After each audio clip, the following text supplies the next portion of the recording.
真爱早教联署达标，联署达标。我们总共收到703504份的联署书。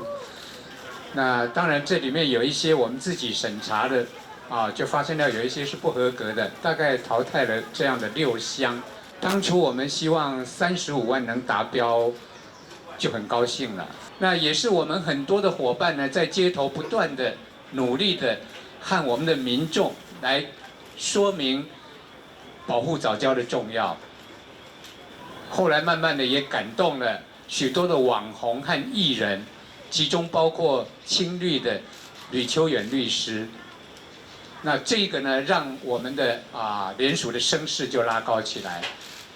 那也就在寒假结束之后呢，校园发起了粉红风暴，还有主要的政党呢也开始声援我们。这个时候真是气势如虹，我们曾经在1天内呢就接到7万份的联署书。当然也要感谢我们的开发单位，他们做了些梗图，结果呢里面是错误百出，所以让这个议题呢很快的疯传发酵，这个也助长了我们的声势。那最后呢，就完成了这个70万的壮举。目前测签的部分，截至昨天为止，工作小组这边收到存证信函是计39件。另外，存证信函的部分也有副本给中选会，好，这个是由签署人自行寄出的。另外有到联署点亲自签署的，目前撤回的部分有68件。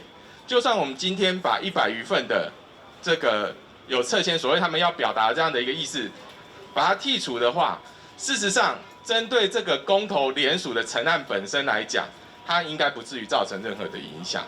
好，所以我们认为这个部分，当然我们还是尊重所有撤签人的意愿。好，这个我们还是会依法来处理。辩论会是公投法里面有法定的规定的次数，其中就是有5场的辩论会。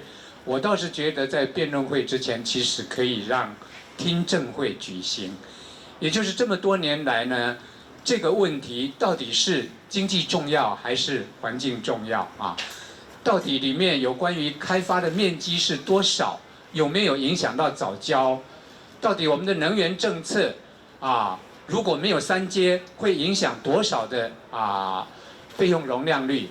直到现在呢，我们看到经济部自己的前后说法都矛盾不一样。那如果这些真相能够浮出来的话，我想。这个对我们国家未来的发展是很重要，很多可能背后包藏着某一些利益的开发案，实际上呢，一直因为没有听证制度，所以它就蛮憨的进行。如果政府是代表开发单位的话，他们希望他们的政策可以如期的去执行，当然他们会这样做，这个也不意外。只是说我们感到比较疑惑的是。如果这些真相都还没有浮出来，甚至他们提出来的这些梗图呢是与事实不符的，那我就在想，他们这样的一定要提一个对策，然后要把我们打压下去，甚至要提另外一个公投，就是反制的公投。我觉得可能是他们判断错误。如果真的在8月28号公投过了之后，他们还是继续这样的继续要盖下去的话，我想他们的价值如果跟人民违背，我想最后还是人民在决定了，因为明年就有地方大选，再过几年总统大选也来了，那个时候真正的民意会展现。我想我们执政党应该还不至于这么的糊涂了。